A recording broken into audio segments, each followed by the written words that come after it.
I'd like to acknowledge the presence of Senator Loren Legarda. Ma'am, do you have any opening statement po? No opening statement. I'd like to listen for a while. I wonder from the chair, thank you Mr. Chair and Senator JV and PhilHealth and DOH family. Yes, I'd like to listen for a while, then I have questions. May I know how long this hearing will last? If it will last until right before session?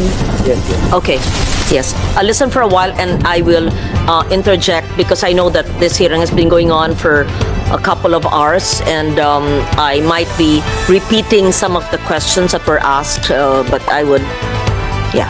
I'm sure the question, okay, Mr. Chair, I'm sure the question of whether the zero budget, because your GOCC anyway will affect the services. And I read the statements both of the President and CEO of PhilHealth as well as the Health Secretary that it will not in any way affect. But with that statement, it would not encourage the President or Congress assuming, because we don't know whether we will have to, both houses will have to reconvene if it will be called for a special session, or whether something will be done just in the executive on what is legally possible for them to amend it without violating the law. So with that statement, when you said that we can proceed anyway because you have so much unused funds amounting to, may we know, 600, what is the amount, just to be accurate? Your Honor, CEO? 489 billion. Million. 489 billion. Billion. Billion, Your Honor. 89. So with your statement, so the 600 we see in press statements is inaccurate. Plus reserved. Yeah, give us the whole picture, please. Then it's accurate, Your Honor. Around 600 billion. 600 billion? Yes. Say it as such. What is the 489 and why is it 600? You know, when we ask these questions, and my question is very basic, how much do you have?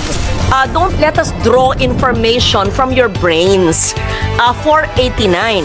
And then the DOH Secretary says there's reserve of 600. So total is 600. So kindly tell us the truth of how much total, whether it is called reserve, what is the 489 called, so that we have a full picture. Because otherwise, if you did not persist in my questioning, then I would have thought that the news reports were inaccurate and the statements of the DOH Secretary would have been inaccurate because I saw 600B, but the CEO would say it's 489.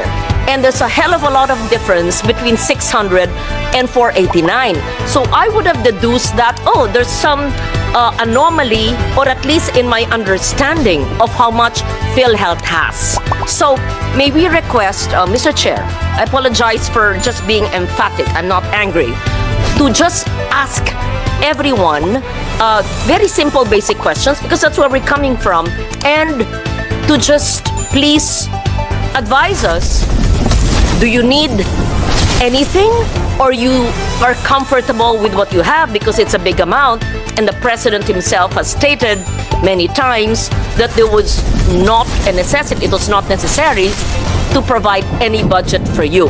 In short, meron bang ni isang mahirap na Pilipino na maaapektuhan sa pag-zero ng allocation sa PhilHealth budget? And kindly give us the definition of the 489 and the whole 600.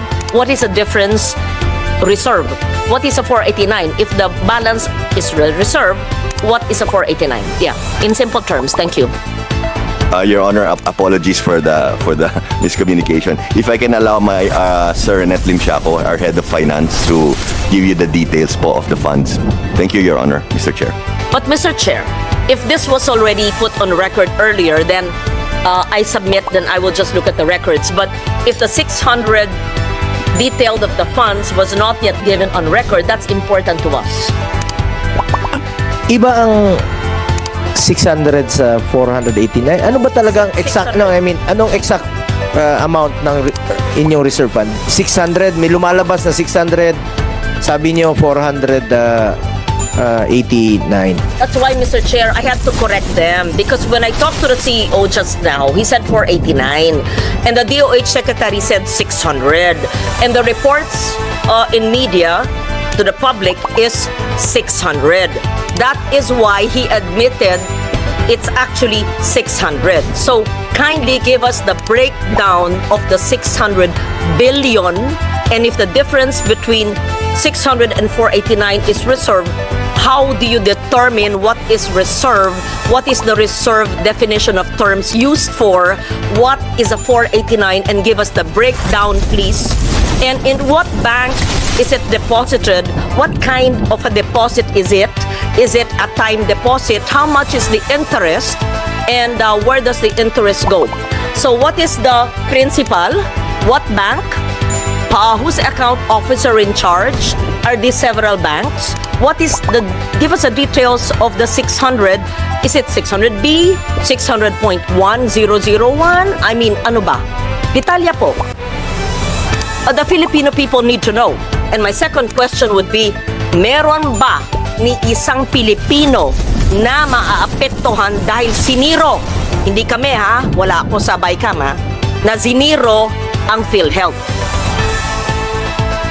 At yung mga, pangatlong tanong, yung mga ospital at mga serbisyo na umaangal sa amin dahil kami ang nasa field na marami raw babayaran ang PhilHealth sa kanila, bakit nyo para naman kayong may rubber band sa mga pockets ninyo na may pera ayaw ilabas?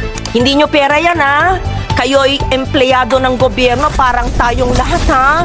Babayaran nyo dapat in a timely manner lahat ng mga kinauutangan ninyo.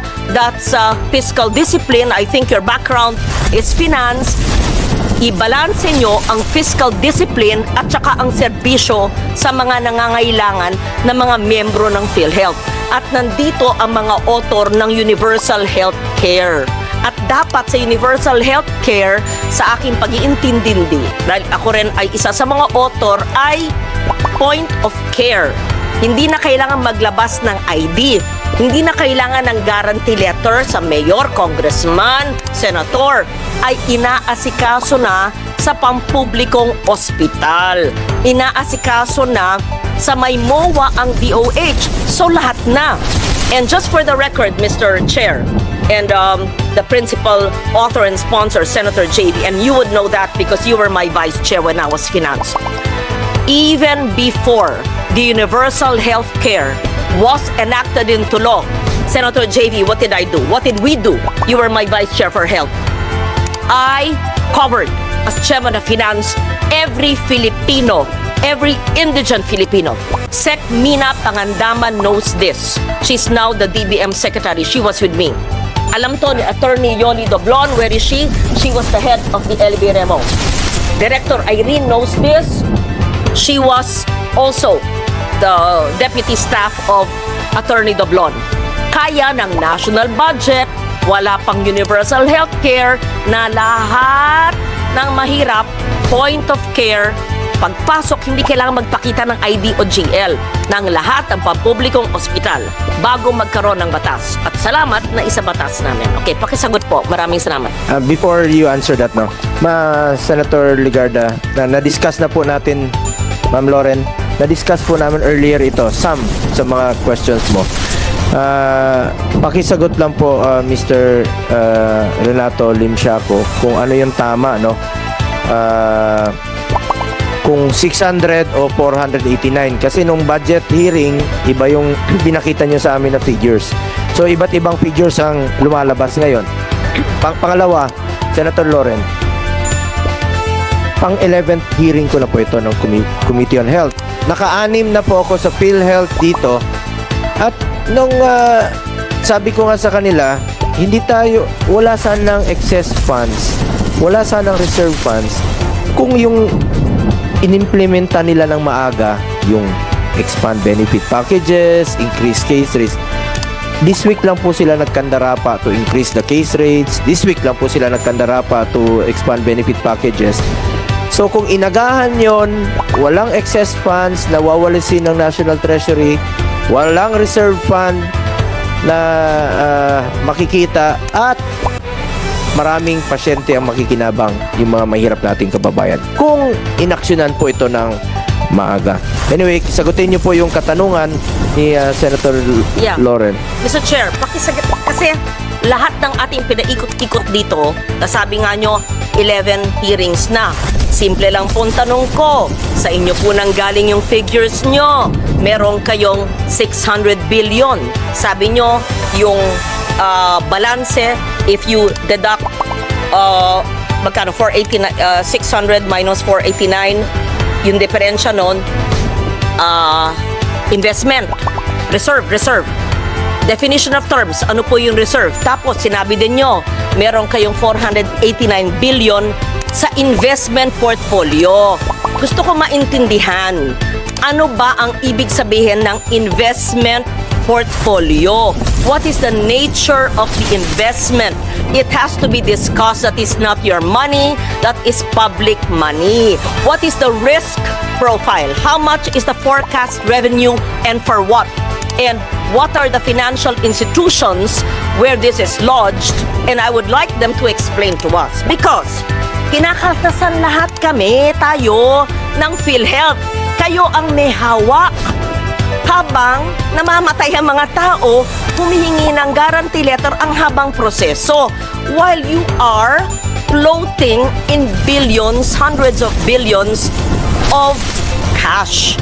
So, definition of terms, ano po yung risk profile, at sinong may hawak ng pera ng taong bayan na nakalaan sa PhilHealth. Simple lang po maaring sa Filipino tayo magsalita para maintindihan dahil gusto rin namin malaman. Salamat po. Mr. Chair. Pakisagot lang po na yung exact amount talaga ng reserve fund. Maraming salamat, Mr. Chair. Based on our financial report, Mr. Chair, this one is October 2024. Our reserve fund is in the amount of 281 billion pesos. This reserve fund is provided in the law that the PhilHealth should set up a reserve fund equivalent for its 2 years operation. So 281 billion pesos. And we have a surplus of 150 billion pesos, meaning from our members' equity minus the reserve fund of 281, the difference or the surplus or the exist is 150 billion pesos. Mr. Chair, honorable members of the committee. Now, as to our investment, Sandali po. Yung 281, sabi nyo, nakasaad po sa batas Apo. na kailangan. O sige, pakita nyo mamaya yung provision sa batas creating PhilHealth, right? Or the universal healthcare, which? opo, Which? Anong opo? Dalawa po. The batas, yung batas creating PhilHealth or the universal healthcare law. Hindi po opo. Ano po sa dalawa? Ang nagsaad sa batas. At kung meron pong kayong provision, pakilagay sa record para maliwanag po, para hindi whim, para malaman ng taong bayan na may basihan. So kung 281 reserves, ipaliwanag nyo anong ibig sabihin ng reserves. Anong batas ang nagsasaad na kailangan may 281 nakareserba. Pangalawa, yung 150 billion in surplus, paliwanag din nyo po ano yung basis niyan. Batas rin ba? Kami ba ang gumawa ng batas? Or ito ba ho? Ano ang sinusunod nyo? Tapos, i-add natin si 281 at saka si 150 mula sa 600, yung balanseng yun, akin na. Saan po yun ginagamit? Yan. Salamat po. Maraming salamat, Mr. Chair, Honorable Legarda. Now, on the reserve fund po, Republic Act 7875 or the PhilHealth law, mayroon po yung provision. And of course, it is also stated here in Section 11 of the Universal Healthcare Law that Program Reserve Fund, PhilHealth shall set aside a portion of its accumulated revenue not needed to meet the cost of the current year's expenditures as reserve fund, provided that the total amount of reserve fund shall not exceed a ceiling equivalent to the amount actuarially estimated for 2 years projected program expenditures. So ito po yung basis po natin why we gonna set up the 2-year reserve fund in the in compliance with this provision, Mr. Chair, Honorable Legarda. We see Section 11 of the reserve funds, and of course, it does not state the amount because amounts will differ. But based on the definition of Section 11, is 281 compliant with it, or is it over the compliance?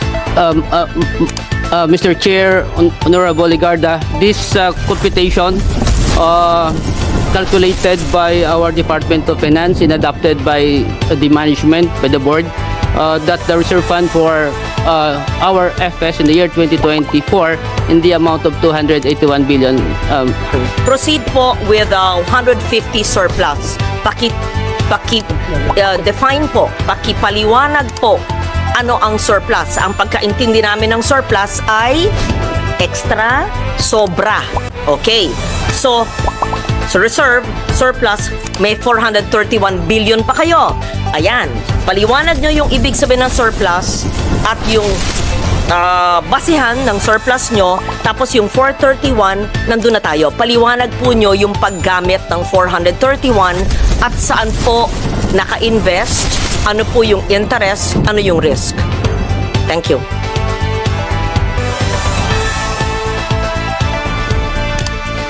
Maraming salamat, Mr. Chair, Honorable Legarda. On the part of the surplus po, ay initially in the year December 2024 at 2023, wala ho tayong na-set up ng ganito. The initial that we have reserved ay 464 billion pesos. Now, with that computation of the EOF and adopted by PhilHealth, so yung sobra doon ay yun ang tinatawag natin na surplus. Now, for year 2024, sa beginning balance, in-add natin po yung income of PhilHealth na as September mayroon ho tayong 46 billion. Binawas po natin din dito yung compliance to the Department of Finance Circular 003-2024 and the special provision of GAA 2024, that 89.9 billion pesos, Mr. Chair, Honorable Legarda. So matotal, yung lumalabas sa figure po natin dito ay isang 150 billion pesos. So ito po, yung 150 billion pesos po ay po pwede po natin to improve our benefits or to reduce our contribution. So this is the reason why, Mr. Chair, Honorable Legarda, that in the year 2025, our board approved already our budget in the amount of 284, sourced out from the following, Mr. Chair, Honorable Legarda, from the direct contributors of 203 billion and from investment of 20.7 billion, and our surplus as of October 31, 2024 of 150 billion. So 373 billion, Mr. Chair, Honorable Legarda, is our source of income in our COB, Corporate Operating Budget, in the year 2025, approved by the board of the amount of 284.1 billion. Mr. Chair, Honorable Legarda po. Iwanag pong sinabi nyo na yung 150 billion na surplus funds ay para lumiit ang contribution ng membro. Opo. Okay. Ano po ang ginagawa ninyo para lumiit ang contribution? Pangalawa, at ito ba'y na-implement na? Pangalawa, sabi nyo para mag-improve ang services. Anong karagdagan benepisyo o services ang mabibigay nyo sa taong bayan dahil yun ang pakay o gamit ng 150 billion?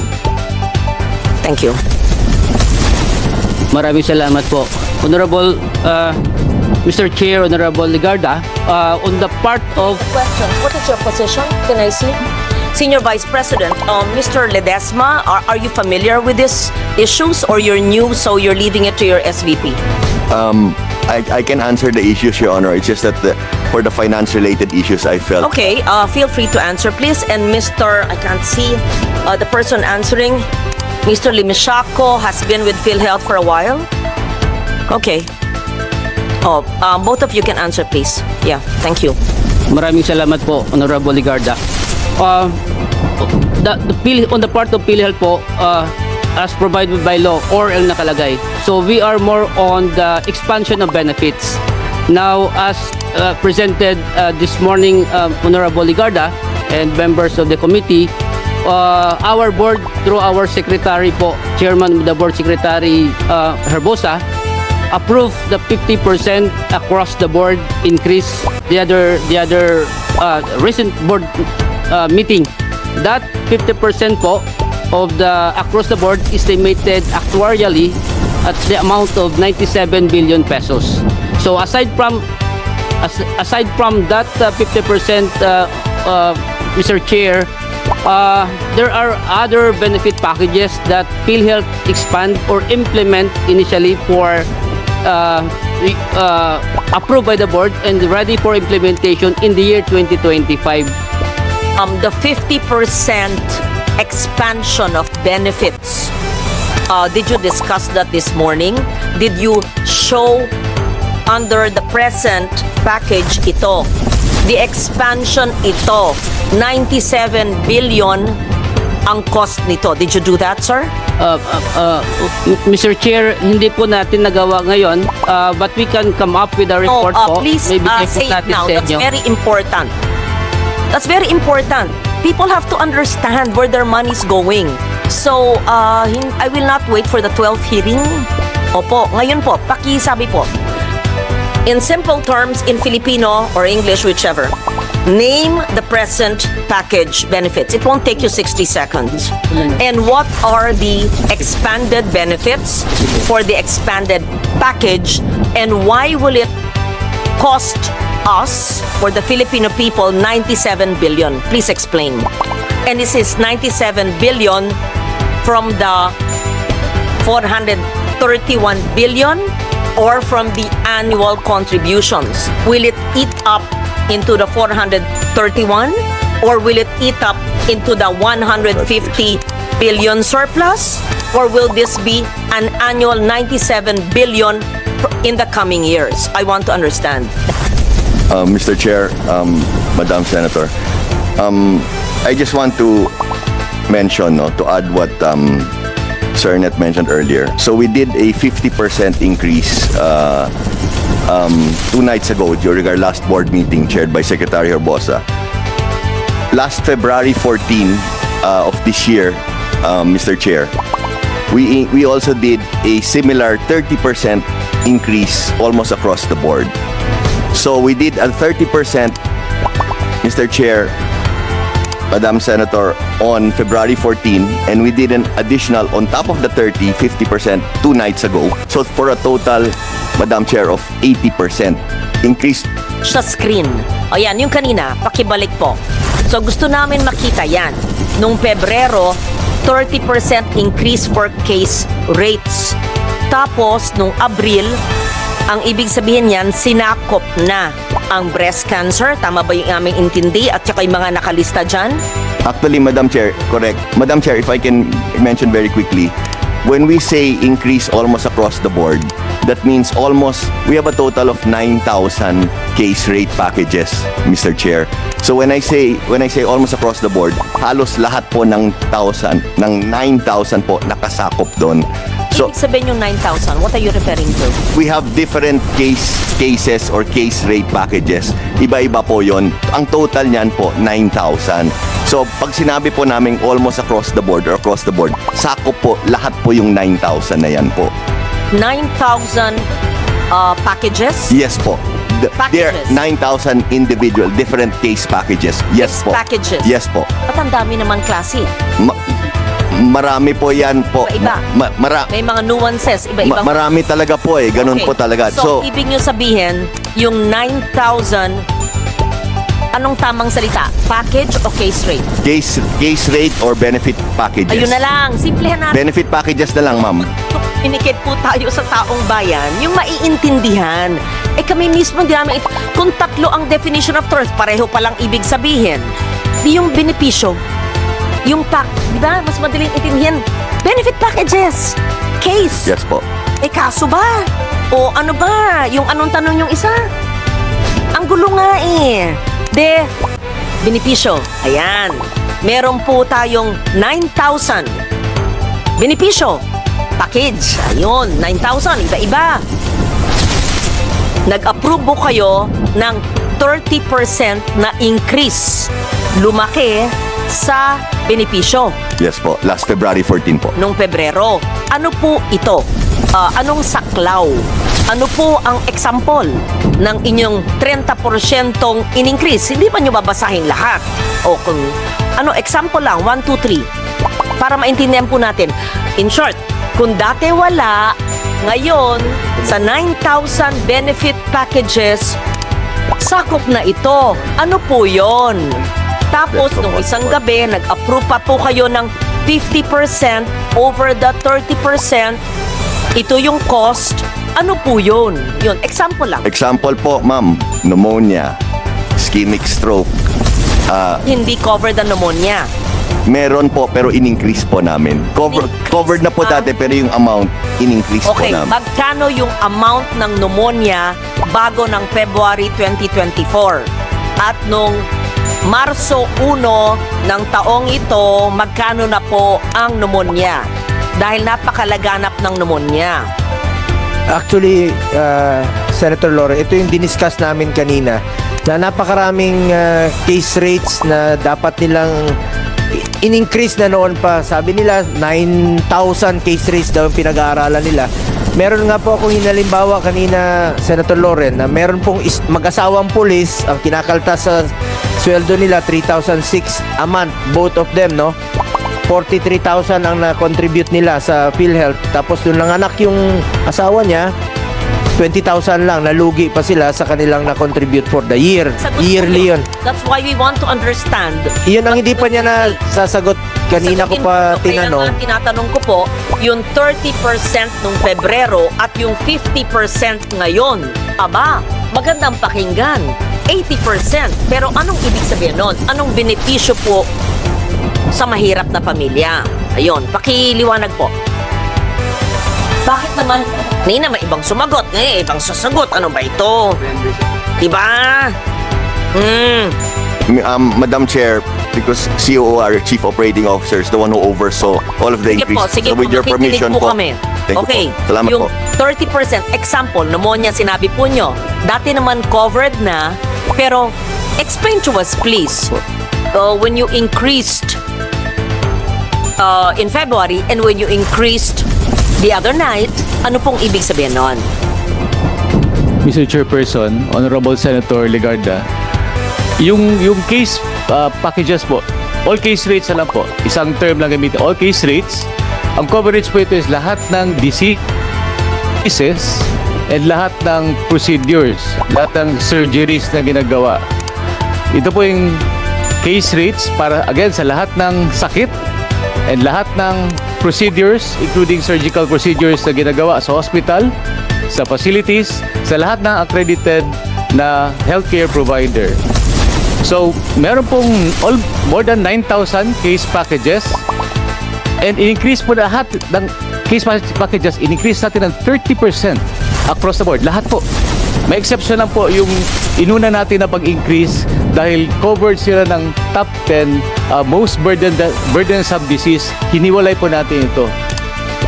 So, at present po, nag-increase tayo ng 30% across the board. Kasi hindi natin maintindihan ng mga across the board 30%. Yung pneumonia nga, bago mag-Pebrero 2024, covered na po ang pneumonia, magkano po? Tapos, nung ginawa nyong nag-increase ang 30%, nag-increase pa ng 50%, magkano na ang coverage pag pneumonia? Yan lang, pneumonia na muna. Opo. For example po, yung pneumonia, yung pneumonia is 10,000 ang coverage po ng PhilHealth. For example, 10,000. Pag-implement po natin ng 30% across the board, including pneumonia, nag-increase po tayo ng 3,000 sa 10,000. So, naging 13,000 po. So, nag-increase po tayo ng 50%. It's 50% of the 10,000 or 50% of the 13,000? 50% of the 13,000 po.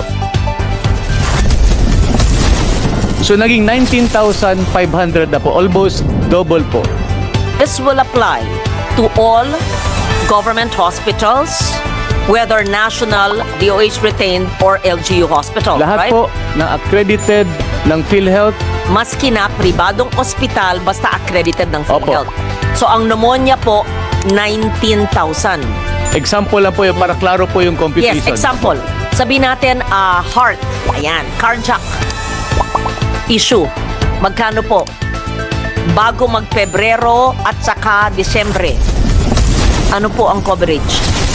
Sa ngayon po, wala pa akong detalye kung magkano po yung exact na amount na coverage. But then, ganun din po ang application. Give kung ano pong saulado nyo. Maski anong sakit. Gusto namin makita yung diferensya. On the screen po, Senator, hindi po, ito po yung sinasabi natin na hindi kasali sa across the board. Dahil po ito, na pag-aralan natin per disease or illness.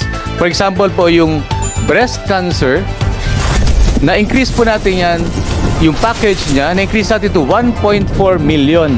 Therefore, ang increase po niya is total of 1,300% increase. I'm glad you're mentioning about breast cancer. Does that mean that every female, even male, kasi ang lalaki, di ba? Dr. Herbosa, pwede rin. So, ibig sabihin, ang mammogram, breast ultrasound, or chest CT ay covered po ng PhilHealth sa maski anong ospital. Libre po Covered po ng PhilHealth. Covered po. However, Honorable Senator Legarda, May however kayo. Opo, Sige, opo. ano po yun? yung breast cancer po, kino-cover po siya ng Z package. We're talking about the Z package sa mga contracted hospital. So hindi po, kasi po hindi po lang ng hospital, credited na PhilHealth, kaya po mag-provide ng services to treat cancer. Marami po kasing services. Opo. Ito ba'y scanning, maski wala ka pang cancer, pwede po sa annual checkup? Or pag may cancer ka na, yung treatment lang po? Honorable Senator, yung scanning po is covered na po siya ng konsulta under the primary care. Opo, covered po siya. Scanning meaning breast ultrasound, Yes po. mammography, Yes po. or chest CT. Opo. Sa konsulta package, kasi nag-increase din sa bawat Pilipino. Totoo po, a-announce ko yan Opo. So, lahat, a-announce ko sa aking Facebook page ngayon, lahat ng kababaihang Pilipino na member ng PhilHealth. Meron ba bang hindi member? Dapat universal healthcare, member na lahat, Tama diba? po, dapat So, po. of the 114 million Filipinos, all Filipinas can go to any hospital that's accredited with PhilHealth and all government hospitals and do their breast scan, mammography, and ultrasound, breast ultra. Huwag ako mapahiya, sasabihin ko po yun, However, Sa konsulta program po natin ini-implement ito. Ano po? Sa konsulta program, Oh. meaning doon po sila dapat pupunta sa konsulta accredited provider po. Ito pong tinatawag natin na breast screening, Yeah. breast ultrasound, and mammogram. Covered Basta may po ito. mammogram machine. Opo, libre po. Siyempre naman, paano magpapacheck up kung wala yung makina? Opo. So, lahat naman po ng ospital na may mammogram, mammogram machine, libre na po. Opo. Pero sabi nyo, yung mga accredited sa konsulta. Eh kung yung konsulta naman ay health center na walang mammogram machine, dapat lahat ng pampublikong ospital at pribadong ospital na accredited sa PhilHealth dahil parang yung ine-excite sila. Covered kayo. Pero, konsulta lang. Pupuntahan sa konsulta, RHU or BHS, Barangay Health Station, na walang mammogram para mong linoko yung mahirap. Dapat sa lahat ng PhilHealth accredited hospitals na may mammogram machine. Hindi lang sa konsulta. Yan ang ibahin nyo. Ngayon, i-meeting nyo ngayong gabi. That's a must. Hindi Agree po pwedeng ako, Tol. hindi. Bakit kayo nagtuturo na sa konsulta lang, ang konsulta naman, according to the DOH, wala naman silang mga mammogram. Linuloko nyo ang taong bayan sa mga salita-salita natin dito. Mr. Chairperson, Honorable Okay, Senator Legarda. ang konsulta expansion ba kasama ang mga ospital na may mammogram machine? Yes po. Ano po? Example. Ngayon po, hindi po tayo naglilimit sa accreditation nating konsulta sa mga primary healthcare providers lang. Ano? Pakiulit po? Ngayon po, lahat po ng hospital Oh. pwede po mag-apply as consulta provider. Okay, ganito. Para maliwanag po. Effective immediately. Lahat ng miyembro ng PhilHealth, babae man o lalaki, ay maaring pumunta sa ospital na may mammogram machine at magpa-mammography test. Tama ba ho? Ang commitment ko po na isi-strengthen ko po Si-strengthen mo. Ba't yung pinapangako ngayon na cover tas hindi pala? Strengthen mo hanggang end of office hours today? Hanggang kailan? Bagong taon? Sa end ng termino ko, 2028? Kailan po? yes po. 11th hearing na ni Senator Go. Sana pala nag-attend ako mula nung una. Ay, hindi pwedeng strengthen. Ma'am, So, if I may lang, no? 11th hearing, including the health emergency allowances. So, finally po, Senator Loren, na bayaran na po ang kanilang health emergency allowances ng ating mga health workers. 27 billion. Kaya patuloy pa rin tayo nagdidinig ngayon dahil may mga appeals. Ngayon po, nag-hearing tayo noong July 30 para dito sa PhilHealth. So, sabi ko nga sa kanila, at tinanong ko kanila sa PhilHealth na hindi pa rin nila sinasagot, kung inagahan ninyo ang pag-expand ng benefit packages, pag inagahan ninyo pag-increase ng case rates, wala sana silang excess funds at saka reserve fund. Paulit-ulit tayo rito Dapat inagahan nyo po ang pag-implement. Itong isang tinatanong ni Senator Loren, isa lang ito sa 9,000 case rates na sinasabi. Kaya hirap na hirap pong sagutin ni Attorney Eli at ng PhilHealth kasi napakaraming case rates po ito na gusto nating tanungin. Gusto ko nga tanungin kanina, hindi pa nga nila nasasagot hanggang ngayon Marami akong tinanong kanina na hindi pa nila nasasagot. Naabutan na lang ako ni Senator Loren, hindi nyo pa rin nasasagot. Siya na, kasi I'm trying to help the committee as well. And please, wag po nating i-adjourn ito aside from session and we can continue up to Christmas. Importanteng masagot ito. Kung may 9,000, di suriin niya 9,000 na yan. So, thank you, Mr. Chair. Pakisagot po. So, hindi pa. So, wag natin ipangako. Sa strengthen pa. Kailan nyo po mapapangako yung inyong strengthening of one of the 9,000 case rates for mammography and ultrasound for men, women and men? Kailan po?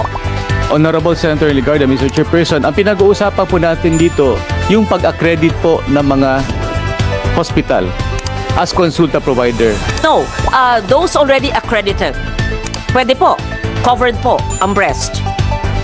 Scanning po ito. Wala pa siyang cancer, On the private side po, voluntary po kasi yung pag-apply for accreditation ng konsulta as consulta provider.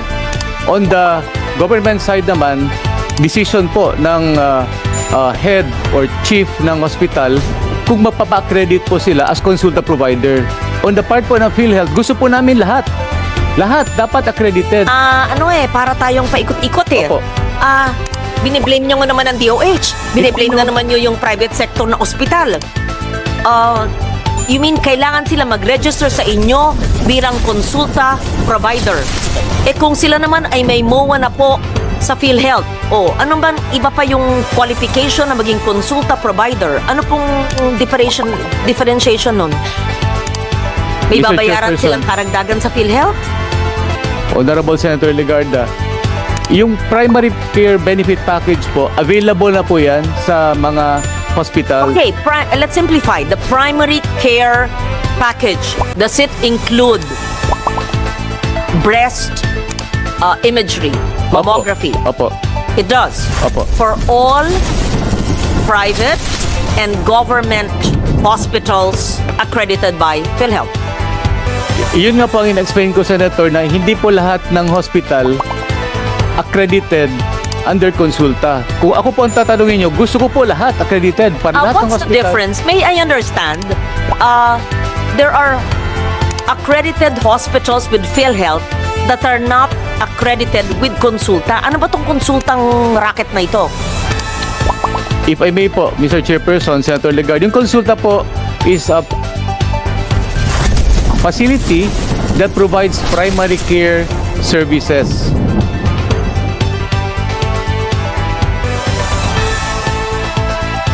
And yung mga level 1, level 2, level 3, and Apex hospitals po, nagpo-provide ng inpatient services.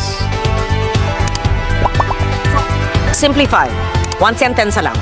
How do we ensure that the majority, if not all, of our female population have access to mammography and breast ultrasound for screening even before they contract, hopefully not, breast cancer? I-accredit po natin lahat ng mga hospital po. But those already accredited, the women can avail. As consulta provider po. So yes na nga. Opo, yes po. Ano ba yung konsultang yan? Ba't ang tawag nyo konsulta?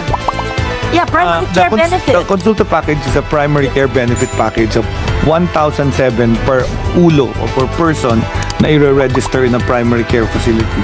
And then you pull that amount of money, for example, 20,000 per doctor. You pull that millions, and the local government should be able to provide services, laboratory and whatever. So kulang talaga kasi a mammogram is 4,000 pesos in the private sector. Maybe in the public sector, makuha mo libre kung indigent ka. Pero sa private sector, mag-provide ka minimum 4,000. And every woman, every Filipino at age 40 needs one every year. So gusto ko lang at least, I am with you, ma'am. Alam ko yung gusto po nyo, iniintindi ko lang si PhilHealth, magulo sila kausap. Ano ba talaga ang maaaring i-avail po ngayon as we speak ng gustong mag-breast screening? Yung mga konsulta, may konsulta package na ospital, pribado man o panggobyerno na accredited ng PhilHealth. At ito ba ho ay marami? At yung mga ospital ba ito ay meron pong mga makina? Or baka naman yan ang mga walang makina, di wala tayong sinasabing pwede nilang i-avail. Honorable Senator Legarda, at present po, meron tayong 2,900 accredited consulta providers over the Sa country. meron. Yun nga, sa 2,900, ilan na may mammogram? Hindi po lahat. Hindi po lahat may mammogram.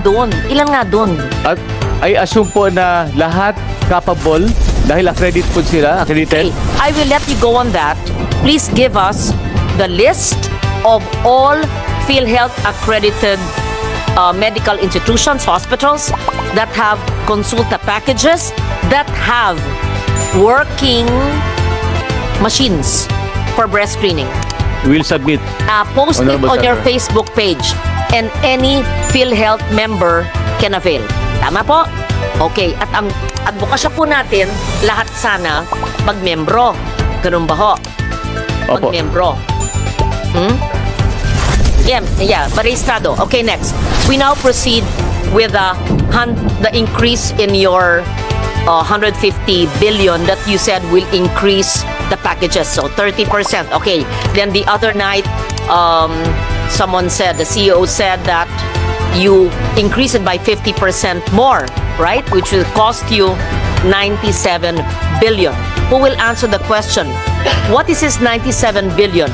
Will it come from the 150 billion that we're talking about, which is part of your 600?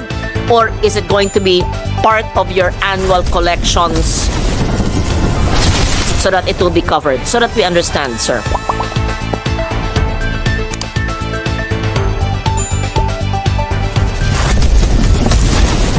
Maraming salamat, Mr. Chair.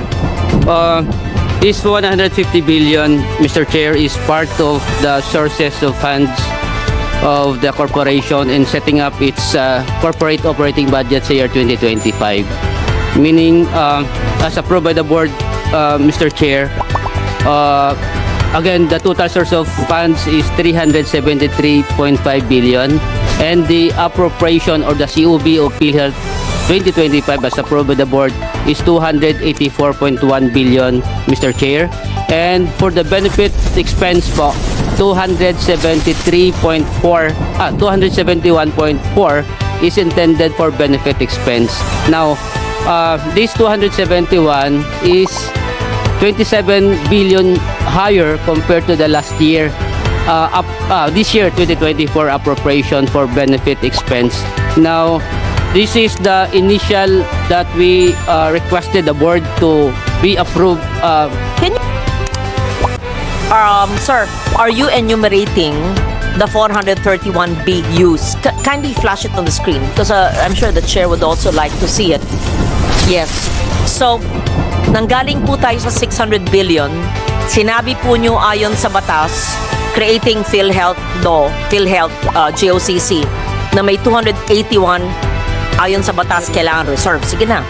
Tapos yung 150 billion surplus na sinabi nyo gagamitin sa pag-increase o expand, pamparami ng coverage at in-increase ang coverage ng mga benepisyo. Tama ba po? Ngayon, ang pinapaliwanag po nyo ay yung 431?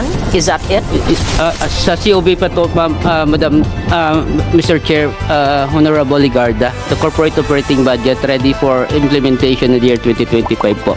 Of which kung saan natin gagamitin yung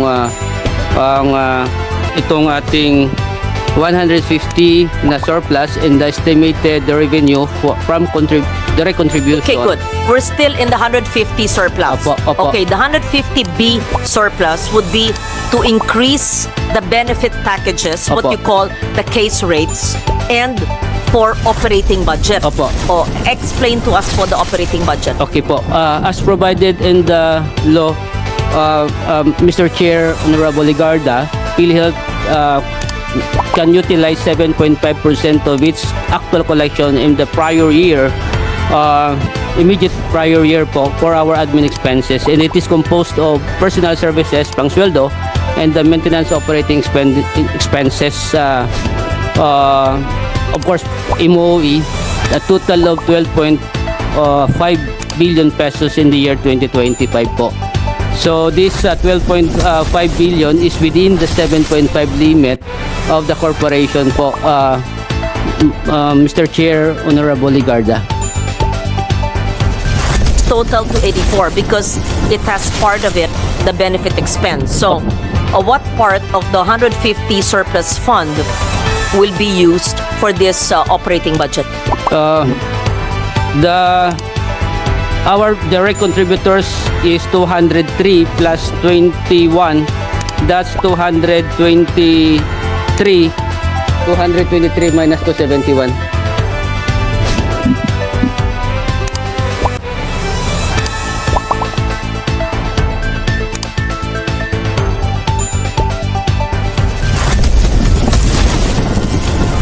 $271 minus 223.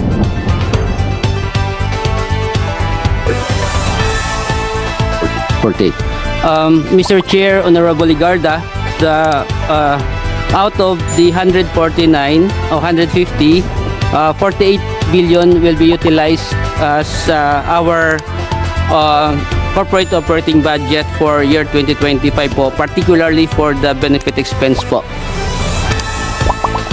Let's go to the 431 billion. Pakipaliwanag po sa amin kung saan po ginagamit tong 431 at kung ito po ay tinatawag niyong investment portfolio. Ano pong ibig sabihin ng investment portfolio? O ito pa ang pangbayad sa mga ospital at sa mga beneficiaries? Paliwanag po niyo. Maraming salamat po, Mr. Chair, Honorable Legarda. Our investment portfolio is 489.5 billion as of November. This is composed of the following. Did it become 489? Kala ko 600 minus reserve na 281 minus 150 surplus. Bakit sa inyo 489, sa akin 431? Meron ba sa inyo?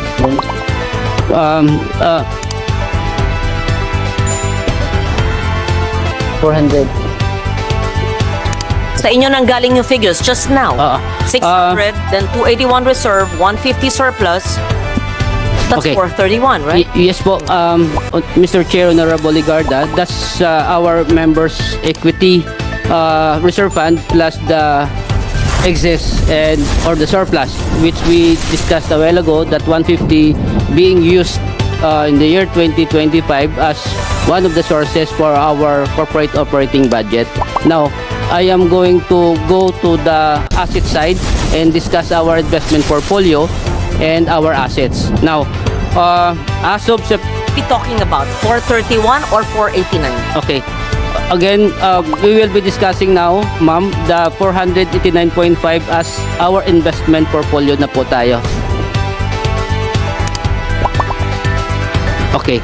Are we ako simple lang. 600, 281, 150 ang balanse for 31. Yun pong hinihinging kong utilization nyo, anong tawag sa pondong yan, saan pwede legally gamitin. Pero ang sabi po nyo, 489, which is which po? Okay po. Okay po, ma'am. Again po, ma'am,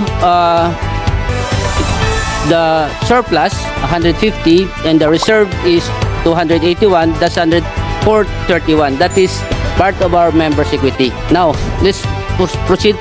431. Apo. Okay. Total ng dalawa po. 600 minus 431. What's 600 minus 431? Mr. Chair, Honorable Legarda, punta na po ako sa 600. Explain ko na po siya. 100 Apo. already. No, but 281 and 150, total 431 is part of the 600, right? Yes. It's Ma'am, different? Different figure po to. I don't Okay. understand. Sige po, ma'am. Explain ko po ng klaro. Ibig nyo sabihin, iba pa yung, meron kayong 600 billion, meron pa kayong 281 billion na reserve, at meron pa kayong 150 billion na surplus?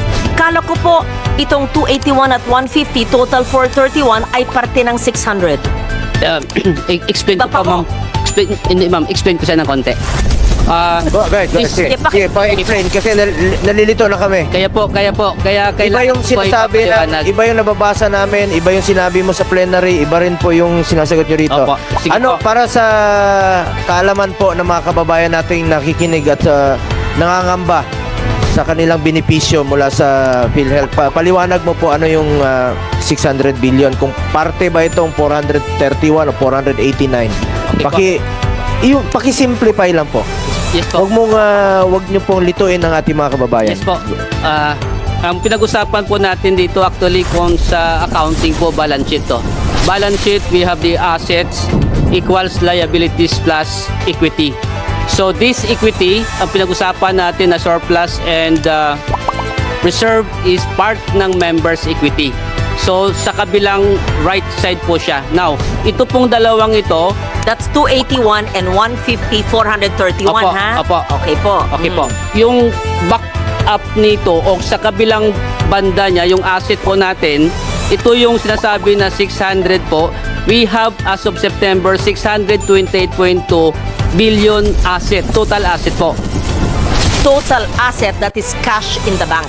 Cash, non-cash, including mga properties po ng korporasyon. Teka. Total po to. Hindi. Yung 600 na yan, bigay nyo yung breakdown. So, Yes po. ibig sabihin, 281 and 150, 431 billion, iba pa sa 600. So, meron kayong 600 plus 431. Ha? Okay. So, Saan nyo So, mali kukunin? pala ang balita. Hindi lang pala 600 ang meron kayo. 1 trillion. Ma'am, 1 trillion. explain ko nyo. ma'am. Explain ko ma'am ha. Okay, paki-explain mo na. Explain ko po ma'am. Mr. Chair, explain ko lang siya ng konti. Again, 628, babalance ito eh. Because again, the asset should be total to the liabilities and members' equity. Now, on the part of the asset natin, we have 628.2 as of September. Sa 600, Ulit. Ang pinagsimulan po natin yung 600 billion na nababasa namin sa pahayagan at nang sinabi po ng DOH na meron po ang PhilHealth 600 billion cash. Kanina, isang oras na yata tayo, lahat ng kasamahan nyo, including ang CEO at yung abogado, sinabi na meron daw kayong 281 na reserve at 150 na surplus. Sabi nyo, CEO and attorney, parte ito ng 600B. Sinasabi po ngayon ni Mr. limisya ko to. Yes, nahiwalay pa ito maliban sa 600B. So, ibig sabihin, ang assets nyo, cash and non-cash, ay 1 trillion. Pakipaliwanag. Yes po, ma'am. Mr. Chair, again, ito yung members' equity po. Ang backup po niya yung ating assets. Now, sa total assets of 628, yung investment po natin, kasi ang ating asset ay classified into two.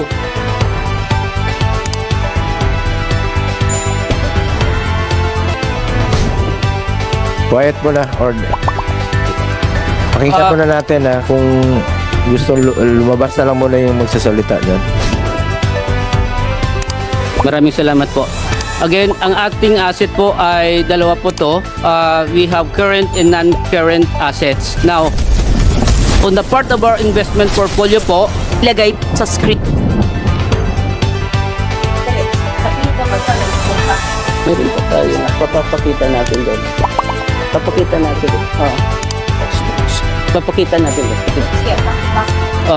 Ma'am, Mr. Chair, Honorable Legarda, again, dalawang klase po yung ating assets, current and non-current assets. Now, as mentioned by our PCEO, the total investment portfolio, 489, dito po siya nasa asset po. So, ibig sabihin, our reserve and our surplus, ang backup niya ay ang ating assets. Now, sa asset po nito, malaking 489 Opo, malaki. assets. And And these are current assets. investment portfolio po yung Kaya nga. 489 po. 489. Opo. Investment portfolio. So- ibig sabihin, ito po ay cash na ini-invest po ninyo para ini-invest po nyo sa bangko, sa financial institution na meron pong interest. Tama ba ho? Opo. Okay? I-breakdown meron po kayo- natin, ma'am. Ano po? I-breakdown po natin. One question lang, anong Sige. kinukonsider mo ba ang PhilHealth as negosyo o medical insurance? Health insurance po tayo. Health. Opo, very clear po sa amin na health Paintip insurance. sa mga kababayan natin At pangalawang tanong, saan nyo kukunin ang inyong working budget for next year na 200, how much is that? 280? 281. Saan nyo kukunin dito sa sinasabi ninyo? Opo, the source of our 284 corporate operating budget sa year 2025 estimated direct contribution of 203 billion, investment income of Direct contribution, ito yung amin. Amin to. atin po, atin. Atin yun. Opo. Kaltas sweldo natin. Opo. So, yung sweldo natin, yun, ito yung sa working budget ninyo next year. Opo. Kasama po Nakolekta siya. na to, hindi pa? That is estimated po. Na Estimated pa. makukolekta po Kukolektahin natin pa. Sa Okay. 2025 po. Out of 283, magkano? 284 po. 203 ay estimated. Yung 81, saan nyo kukunin? Ang again, yung other portion, my investment income estimated at 20 billion, Mr. Chair. And the difference of 48 ay kukunin natin siya doon sa surplus. Sa surplus na siya. 48 billion yan. Sandali So, po. may pagkukunan kayo. Opo, may Okay. Can you pagkukunan assure po. the public na makukuha to? Yes po, Mr. Chair, Honorable Yung, Legarda. yung 30th anniversary, saan kukunin? Hindi nyo pa sinasagot. 30th anniversary Yung po. gastos nila sa 30th anniversary. Kasama po siya dapat sa COB 2025. But Saan na kukunin doon sa pondo na yon? anniversary, the board approved the 323 for the stamp. Saan na kukunin doon? 323,000. Doon kukunin sa inyong working budget itong Okay. gastos sa anniversary. Doon kukunin. Mr. Chair, as discussed kagabi sa House, that 323,000 galing sa 2024 extended validity. Yun muna yung in-approve po ng management and ng board. Mr. Chair, Honorable Legarda, that 628.2 billion is the total assets. Kasama po dito ay ang ating investment portfolio po of 489 billion po. And ito po ay composed of the following. Nasa special savings deposit po, Land Bank and DBP, a total of 104 billion. And a big portion of our investment portfolio, 76.70%, ay 375.4 billion pesos government securities. And we have the corporate bonds of 10.1 billion pesos, that is 2.07% of the total 489.5 billion po. So dito po nakapasok ang ating investment, and ito po ay available natin na investment siya and convertible into cash. Pangangailangan mo ng korporasyon na magbayad ng benefit payment po natin, ito po yung ating gagamitin po, Okay. which is back up doon sa ating reserve. 628 billion. Cash, ito yung 49.9, almost 50 billion. Ito po yung nakadeposit sa government institutions, right? Yes po, ma'am. Okay. Investment in time deposit, pareho pa rin sa cash and cash equivalents and investment in time deposits, 49.9 and 71.5. Tama po? Opo.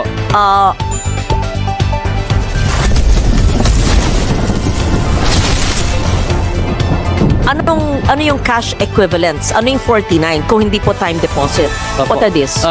Cash in cash equivalent po, kasama po yung cash in bank and then the special savings deposit. Wag tanggalin nga, binabasa ko po eh. I don't wanna see our faces there.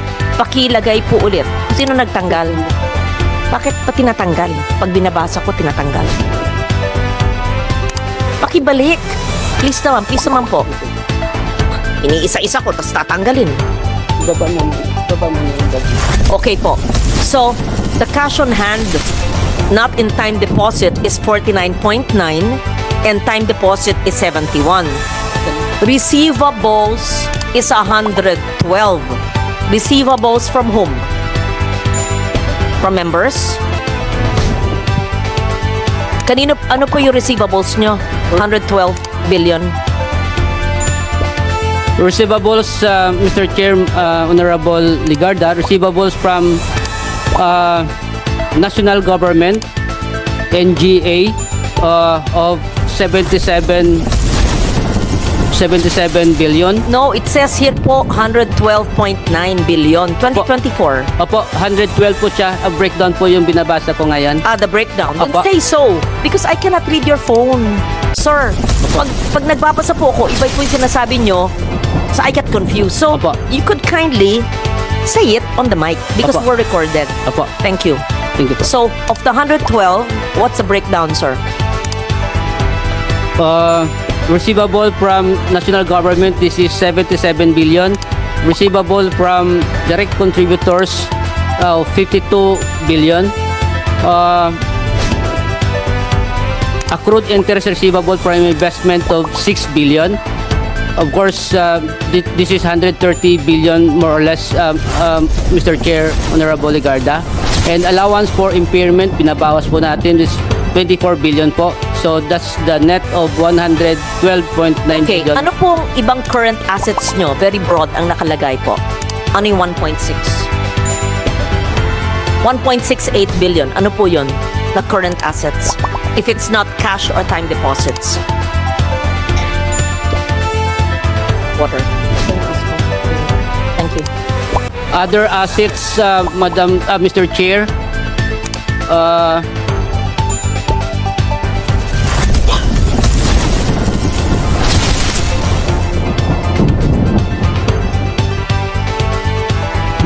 Part of these other assets are the following, or composed of the following. We have the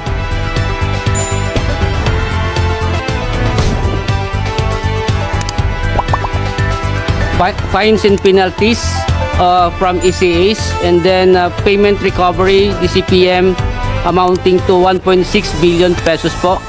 Payment recovery, ibig sabihin from the DCPM that we advances to the hospital na recover na po natin. And of course, kasama din po dito, compromise penalty of hospital amounting to 24 million pesos. Yun po. The non-current assets, investment in securities at amortized cost. That's laki. Opo. Okay. Ano po? Paliwanag nyo sa amin. Ito po ang ating government securities po.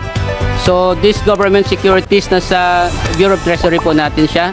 The Treasury bill of 28 billion and 232.2 billion for Treasury bond, Mr. Chair. Okay.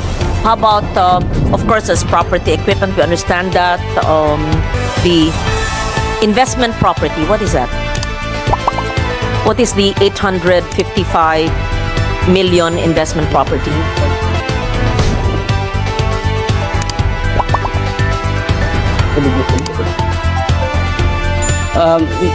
Mr. Chair, Honorable Legarda, this investment property are lupa nasa BGC. At Madam Chair, ang isa pang lupa ay nasa Quezon City. Why did you purchase the property? What is it going to be used for? Does it have income? Or is it a vacant lot?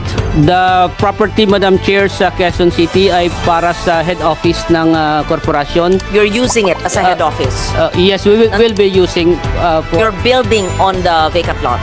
Yes po, magbibuild pa lang po si PhilHealth. Inasikaso po You yung... are only renting your offices now. Yes po. And you are building in Quezon City. Yes po. How about the BGC property? The BGC property naman po, Mr. Chair, Honorable Legarda, this is in payment to the premium contribution ng PhilHealth. So instead of utang nila, babayar ng cash, property ang binigay kay PhilHealth. Sino po ang nagbayad sa inyo ng property instead of premium? Mr. Chair, ito po ay from SSS. Mr. Chair, Madam Honorable Legarda po. Instead of SSS paying you in cash, they paid you with the property? Yes po. What year Mr. was that? Chair. And what This was is the transfer of Medicare SSS to PhilHealth after the enactment of Republic Act 7875 po. So, it increased in value? Yes po. Because that was long ago? Yes po. Okay. How about property and equipment? Property and equipment, Kasi investment property, that was real estate. It says here, property and equipment, 1 billion. Anong klaseng property na hindi po investment property ang nakalagay po sa susunod? Gusto ko lang maintindihan kasi pera to ng taong bayan eh. Mr. Chair, Honorable Legarda, this is composed of land and land improvements, of course the building and structure and lease improvements, and of course we have the furniture, fixtures, equipment and books kasama dito, Okay. and our motor vehicle pati Okay, po. proceed. What do you mean by right of use assets? Right of use assets, Madam Mr. Chair, Honorable Legarda, ito po yung sa rental po ng corporation. Mga opisina po natin that we are renting that is being capitalized right now and then form part of the non-current assets. How po. about intangible assets? Intangible assets, Mr. Chair, Honorable Legarda, these are mga softwares that the corporation bought or developed, ginagamit po sa ating operation po. Okay. Earlier this year, there was a proposal, an attempt to utilize 89.9 billion, was it? Because they said there was unutilized funds. May we know, we have now 628 billion in your assets and non-current assets, saan po manggagaling tong 89? But I think there's a case in the Supreme Court, right? Hindi na natuloy. Saan po manggagaling ito dapat? Mr. Chair, Honorable Legarda, I'm not in favor of course, I'm not in favor of this transfer, but I read it. There was a Senate hearing about it. Among all of this, saan po manggagaling yung 89.9 billion termed as unutilized funds? Apo, we have 89.9 and of course, na-transfer na po natin ang 60 billion. Ito po ay kinuha ang 89.9 as part of our surplus or excess. And then, ang ginamit natin na Galing po dito sa 628, hindi po. yung pera po ay nanggaling po dito sa ating investment in time deposit or in our investment in securities as well. Kaya bumaba po yung ating investment portfolio of 60 billion po as a report as of October po, because ang ating na-transfer po out of the 89.9 ay isang 60 billion already po. Where is the 60 billion now? The 60 billion is transferred to the Bureau of Treasury po. So where did the 60 billion come from? In the current assets, investment and time deposits, or in others in the non-current assets? Yes po, portion of that one ay kinuha po natin sa investment securities at amortized cost. Ibig sabihin, yung mga na mature na mga securities po natin, and of course, ang ating time deposit ay nilikom po natin at saka binigay natin in 3 tranches po to. So this figures, dinededuct na po itong 89.9. Yung 60 billion Yung pa lang 60. po. Opo. And there's 29.9 still Opo. here. Opo, as part of our liabilities po. Where is your liabilities there? Show us what line. Can you please move upward? Salamat po. Meron pa pala dyan. Opo. Okay. So, ibig sabihin, you are mandated to transfer the 29.9 billion even with the Supreme Court case? No po, we stop Mr. Chair, Honorable Legarda, the transfer. That's the reason why it's part ng liability pa lang po, because we have that What will happen to the 60 billion in the Bureau of Treasury? It was already transferred by PhilHealth to the Bureau of Treasury. Will it be returned to PhilHealth? And what use will it be? Or will it stay there? May I know? Mr. Sino? Chair, just a brief history, Madam Chair. So the case was filed with the Supreme Court. Now, we had already transferred 60 billion, and for the remaining 29.9 billion, that was supposed to be transferred middle of November of this year. However, November 2 or November 3, the Supreme Court came up with Yes, the TRO. yes, yes. So na withhold po Yes. yung last 29.9. Yes. Yung 29.9, gagamitin nyo pa to sa PhilHealth na. Yes po. Yes po. So part na ito ng inyong working The budget. 60 billion? Yes po. Wala. Yung 60 billion, Okay, wala now na. going back to the question of Senator Legarda, the 60 billion was already transferred to the Bureau of Treasury. Now, I don't know, we're waiting for the decision of the Supreme Court, but as of now po, nasa kanila na po yan, and yung 29.9 naiwan po sa amin, no? As to your question, Madam Chair, if we will get it back or not, we are just waiting for the decision. Was it approved by the board? Yes po. Yes po. It And was. did it affect your operations? The It- services to the people? Mr. Chair, it did not affect our operations. It was approved by the board, and also for the information of this honorable committee, we were able to seek approvals from OGCC, from GCG, and from Kawawa prior to the release po. This came we- from your... Senator Loren, if I may lang po, no? Kanina na-discuss namin ito. When we started at around 10:30 a.m. Wala sanang excess funds na wawalasin ang National Treasury. Wala sanang reserve fund na ganun kalaki, ballooning, kung inagahan po nila ang kanilang pag-expand ng benefit packages. Pag inagahan nila ang kanilang increasing the case rates, inagahan nila na palawakin pa ang kanilang serbisyo. Ngayon lang sila nagkakandara pa dahil naging controversial na po ang PhilHealth. So, sana napaaga po itong dapat ninyong gawin. Maraming mga kababayan natin, mga pasyenteng mahirap ang nakinabang dito. So, please lang po, shape up please shape up po. Bilisan nyo kasi sinabi nyo noon 9,000 case rates po yan, kaya kailangan nyo ng panahon.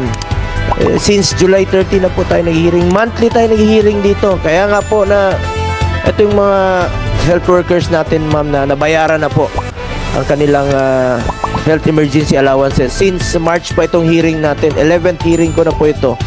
Yun nga, isa rin po sa napaka-importanting tatalakayin natin ngayon dito, aside from PhilHealth, ay ito pong health emergency allowances. Baka bago maubos ang oras natin dito sa compute, ay gusto nating importante lang po ito na ayaw kong makaligtaan. Kasi dito nag-umpisa itong hearing na ito dito sa health emergency allowances natin. Una-una, issue about health emergency allowances, the services rendered na pinagpawisan, pinagpaguran po ito ng mga health workers natin. Sa ating pagpupursige, salamat sa DBM at DOH, finally, nabayaran na nila, nababa na yung pondo sa regional offices. Ang tanong na lang po ngayon is how about the appeals? Kasi ang daming naingganyong mag-claim dahil nagkaroon sila ng pag-asa na babayaran po sila. Some updates lang po. Before that, I would like to acknowledge Senator Bato de la Rosa.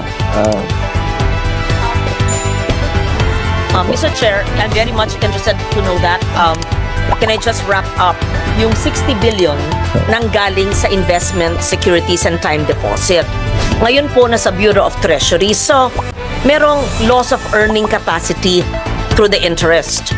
Magkano na ang nawalang interest dahil linipat nyo sa Bureau of Treasury, dati kumikita po ang investment sa under your time deposit and investment securities. I just want to know, nalugi pa ang investment natin dahil yung 60 billion ay linigay nyo sa Treasury na hindi naman time deposit at hindi investment. Hindi lang yan, ma'am. Hindi sana wawalisin ng National Treasury yan kung ginamit nila earlier yung mga programa na dapat increase nila yung case rates, expand benefit packages.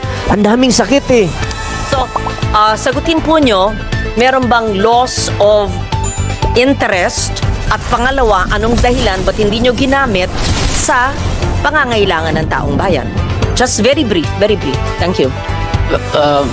Mr. Chair, Honorable Legarda, if possible po, mag-submit na lang po kami ng report because this interest po, wala ko kaming dalang computation ngayon.